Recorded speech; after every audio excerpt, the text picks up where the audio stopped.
from the Mutual Broadcasting System. This is STRAT, Strategic Risk Assessment Talk. Now, retired Marine Intelligence Officer and globally recognized risk expert Hal Kempfer.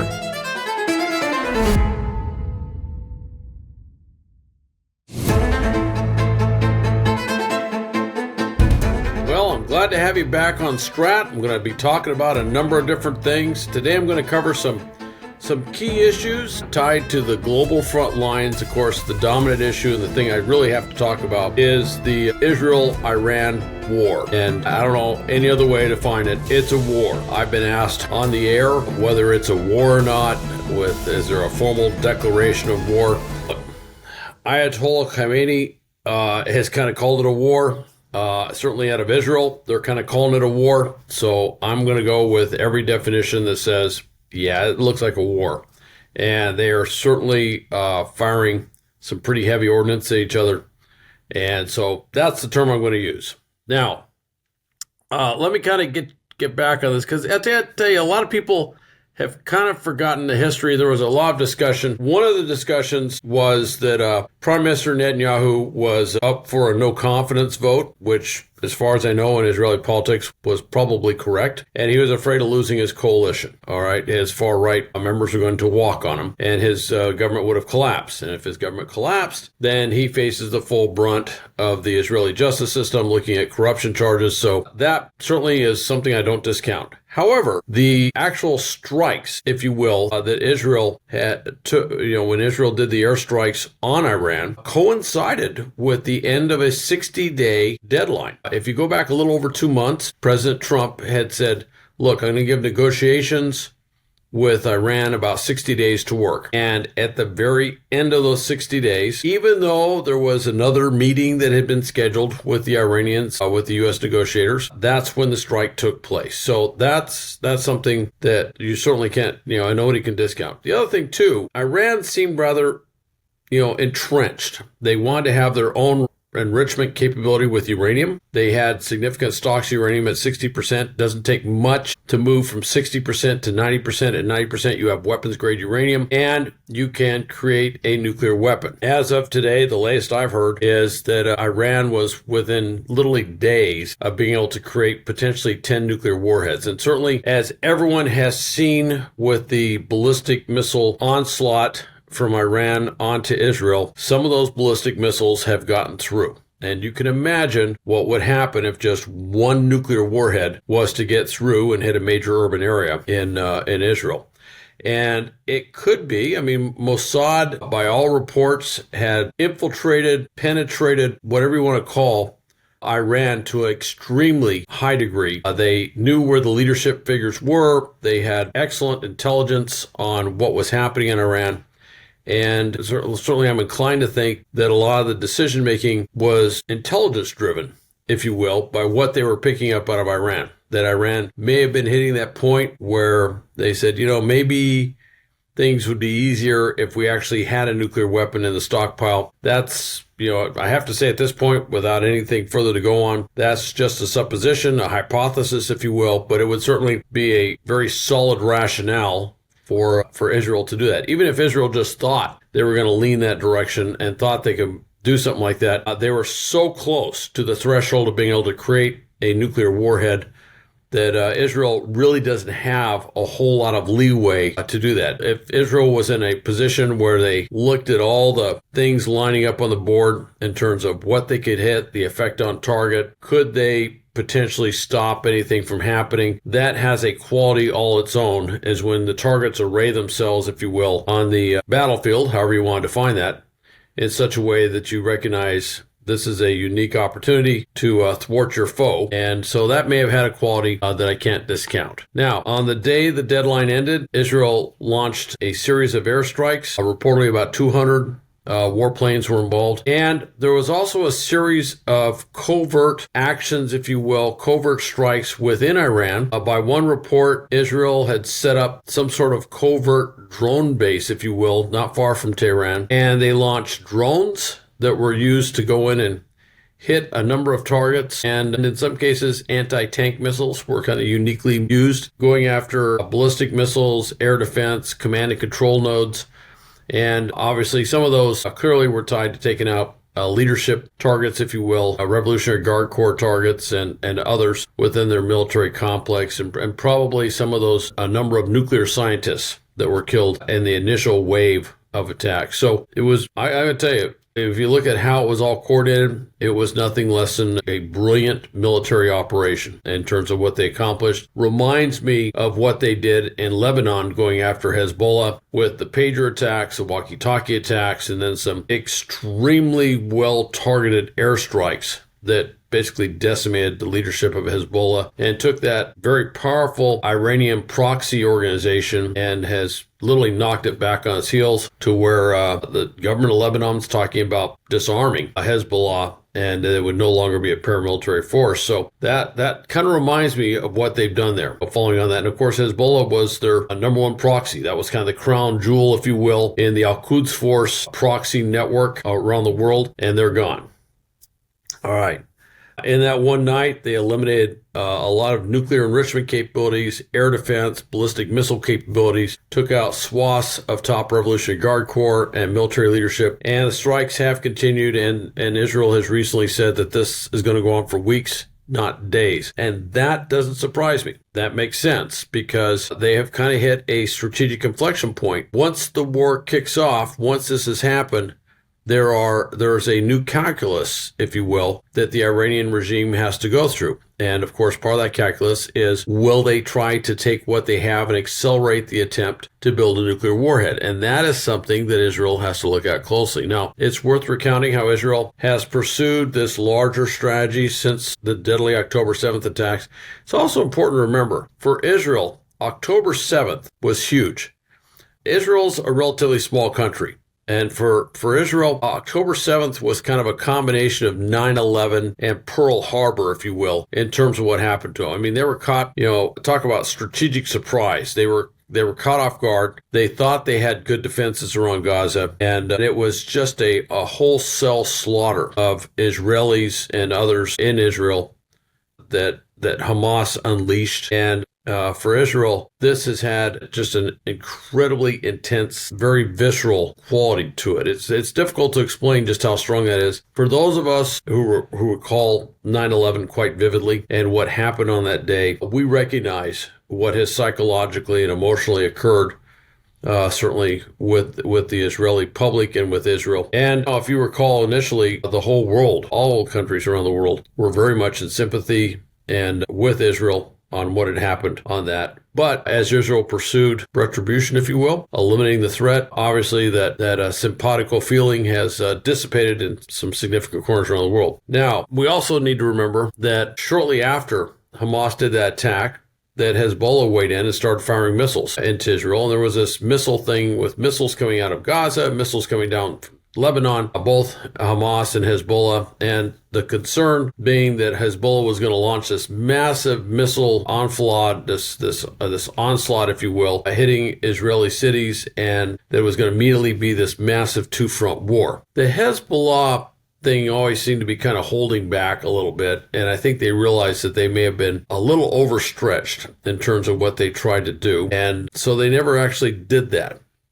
But Hezbollah was very much seen as a party to this. And of course, both of those things, both Hamas and Hezbollah, are Iranian proxies. They are military groups, terrorist groups, paramilitary groups, whatever you want to call them, that are trained by, backed by, financed by, everything by the Iranian government and the Revolutionary Guard Corps and its Al-Quds element of the Revolutionary Guard Corps. So there was no ambiguity in what was going on there. Also, the Houthis down in Yemen are another proxy that of Iran, again, backed by, financed by, armed by, everything by Iran. And not too long afterwards, they basically corked up shipping going through the Gulf of Aden, the Red Sea, the Bab el-Mandeb Strait, with drone attacks, missile attacks, even a commando attack on a ship that was rather spectacular. And you really got the sense of this Iran using its proxies in a concerted effort, and eventually the Houthis were even firing drones and missiles into Israel itself as part of this. So you had all the Iranian proxies attacking Israel and causing major mayhem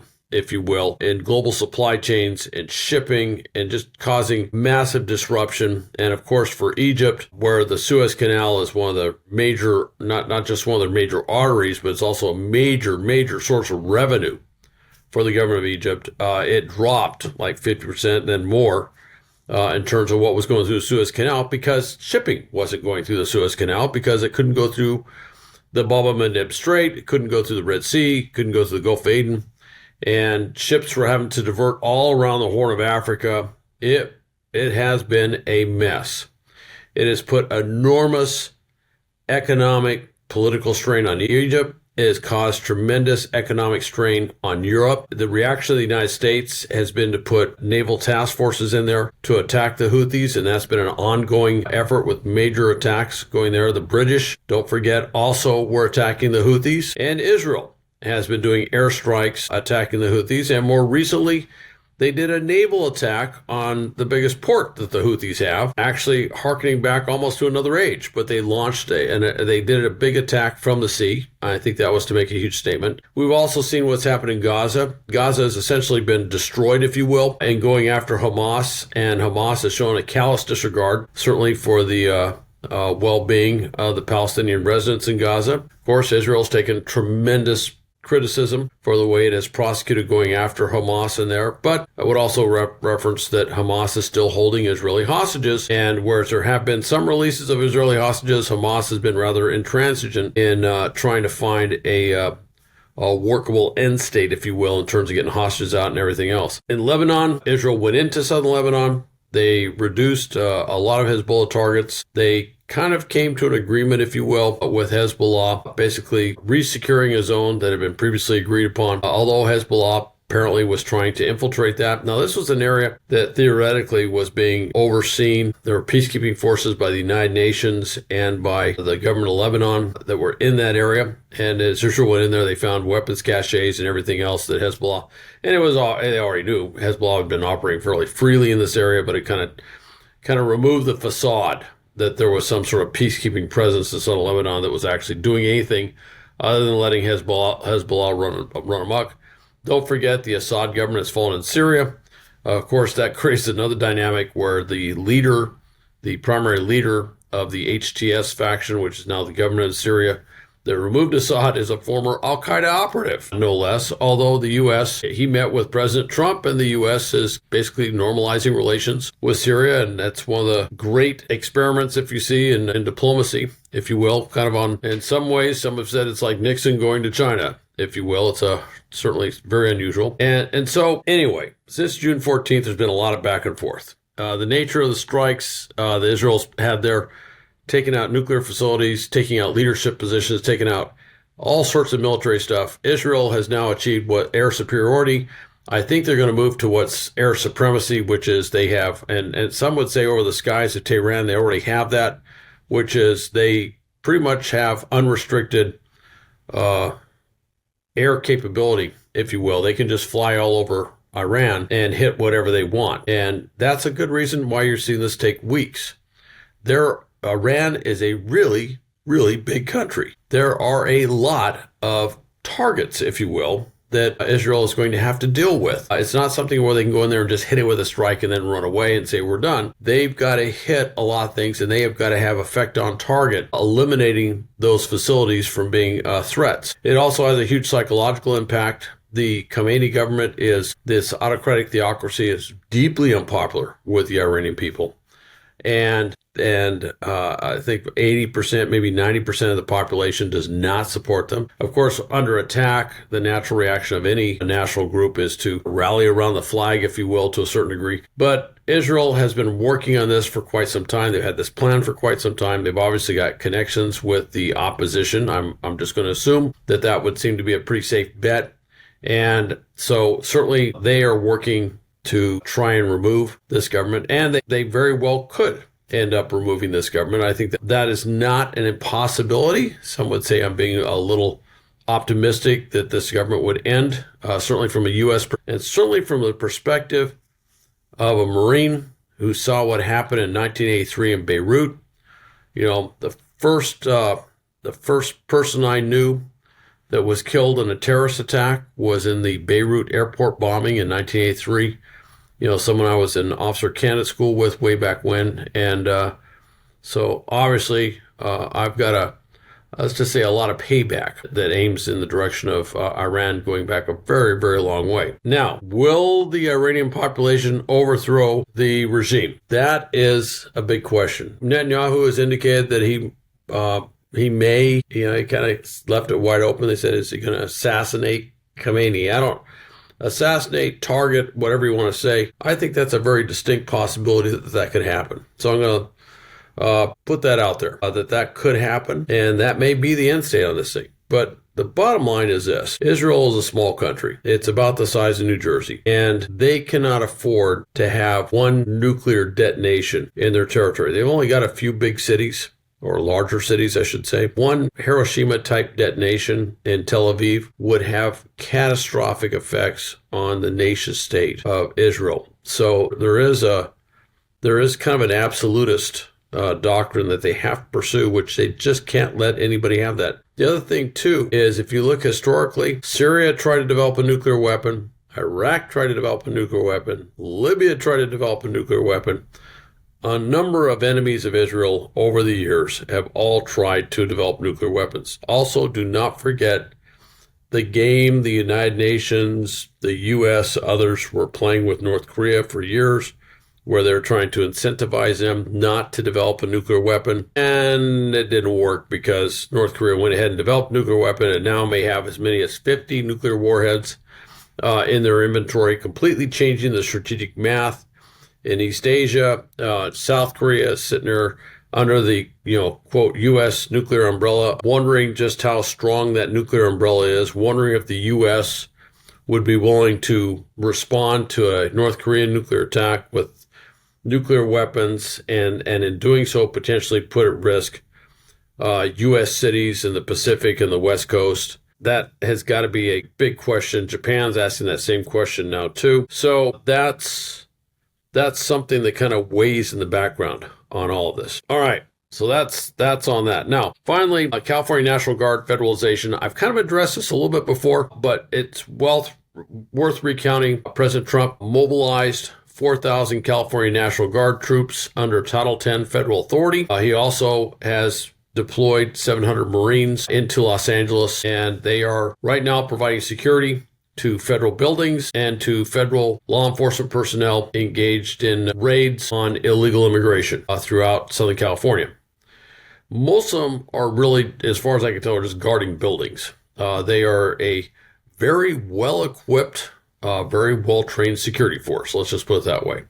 Obviously, Governor Gavin Newsom, Mayor Karen Bass are really not thrilled about this, very angry about it, and Gavin Newsom's been going to court to try and stop this. Now, there has been some interesting discussion that the president can't do this, that he has to ask permission of the governor to do this. And the courts are going to rule on this. I may be wrong, but I really don't see, I don't know of anything that says the president, normally they'll coordinate with the states and they'll say, hey, we're going to activate your guard. And we've done that historically. In the global war on terror, the Department of Defense was activating National Guard units on a regular rotation all around the country and putting them on rotations in Afghanistan, Iraq, and other countries around the world, other places that they had to go. Pete Hegseth himself was a member of the National Guard. He deployed multiple times in federal status. And so it's not a new thing to be done. And if you go back to World War II, we just recently celebrated the anniversary of the landings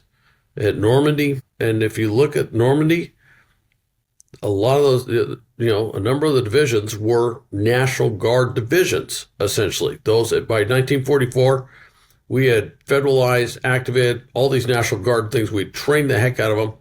And so the National Guard was in their federal army status, and nobody really thinks of those divisions as National Guard divisions. They're just Army divisions, all right? So there isn't really anything in there. Now, the National Guard goes back a long way. It actually goes back before the Revolution, the state militias, if you will, which were often volunteers that simply raised their right hand, and they knew how to fire a rifle, and they teach them a little close order drill, how to march, and some very basic tactics, and they'd march them off to war.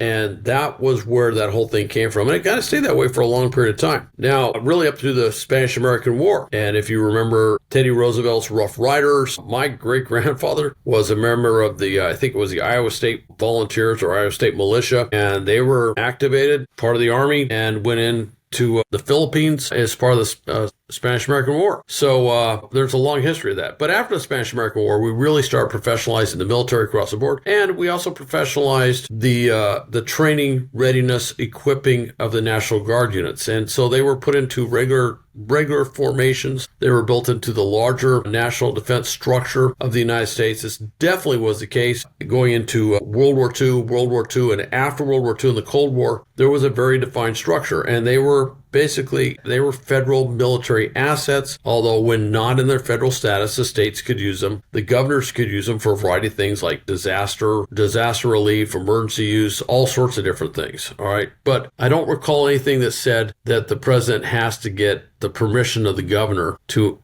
federalize them. That's just something that's rather interesting that was out there. Now, the federal military is a little more restricted. When the National Guard troops are in state status under the governor's authority, they can do law enforcement in, I think, pretty much all the states. There may be some states that have exceptions, but under the federal system, they're controlled under what's called posse comitatus, which says federal troops cannot do law enforcement.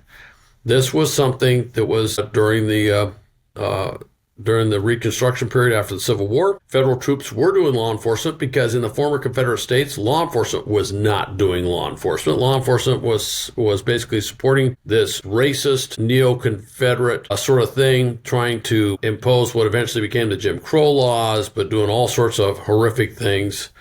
And the federal troops would go down there to basically make sure that all the freedoms, all the rights of African Americans following the Civil War were being enforced. Eventually, the Confederate States got enough steam in Congress that they got the Posse Comitatus Act passed, and that ended federal military law enforcement. But actually, if you go back to that period, federal military, there is a revisionist thought. It's like, oh, those excesses of the military and blah, blah, blah. And I hear that sometimes. It's like, it wasn't so much excesses of the military. It was that these racist, Confederate losers didn't like the federal military basically enforcing the law, and the federal military is very effective doing that. So I want to put a little historical footnote on that because I often hear it briefed the wrong way. That's actually where it came from.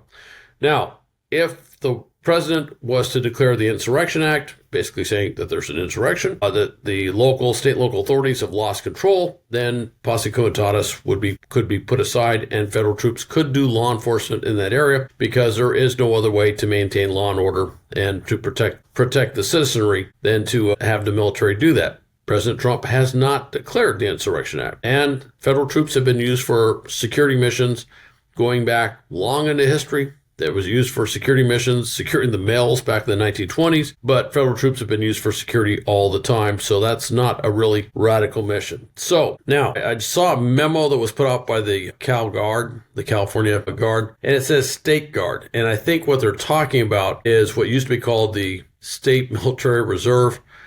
These are troops that cannot be brought into federal status. I think that's what it is, but it was very ambiguously written, and I wasn't sure if it was addressing just State Guard or all Guard troops that were not currently federalized.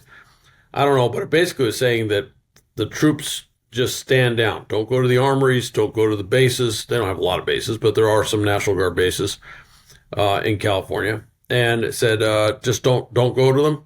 And I'm sure that this is Governor Gavin Newsom trying to avoid a confrontation with these Guard unit or Guard personnel or Guard units with protesters, particularly violent protesters. And that seems like that would make it be a logical inference from that. But it also interestingly implies that the security situation, and I don't know if they really thought this through, but it definitely applies. It puts in writing saying, hey, things are so bad that these Guard units can't go. Now, the issue is if the units and personnel they're talking about are National Guard personnel who can be federally recognized. This means they're saying they can't go to their designated bases and armories to conduct federal military training that's paid for with what's called Title 32, which is a federal funding source that pays for the National Guard to do training so they can pursue their their federal, dare I say, warfighting mission as part of our national defense structure. That's interesting. And I don't know how that will be interpreted. But if you're trying to provide an excuse for the president to reconsider the Insurrection Act, I think they sent him a memo, which gives him a lot to mull over in that regard. It also would probably make some think out there,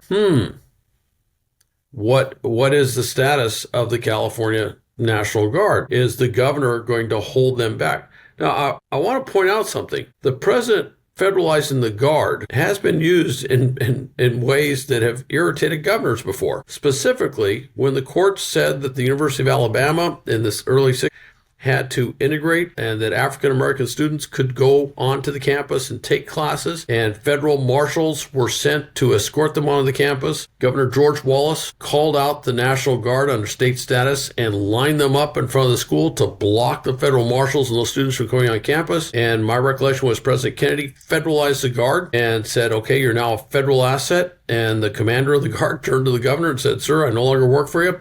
The Guard stood aside, and the students and the marshals went onto the campus, and the University of Alabama was integrated. All right, that's one of the great moments, I think, in civil rights history in the United States, and that was a president federalizing the National Guard over the objections of the governor. And I would point that out as history.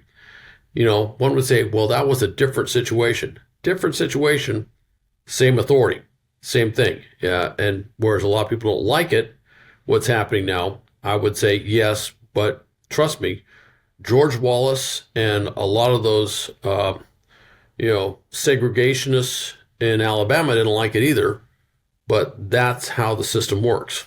All right. So anyway, a lot to discuss, or a lot to mull over, and a lot to think about. Thanks for listening to Strat. I hope you go to Kempfer TV, and I certainly hope you go to stratpodcast.com, and some of you may be actually seeing this on stratpodcast.com. And thanks again, and we'll have more Strat episodes coming up.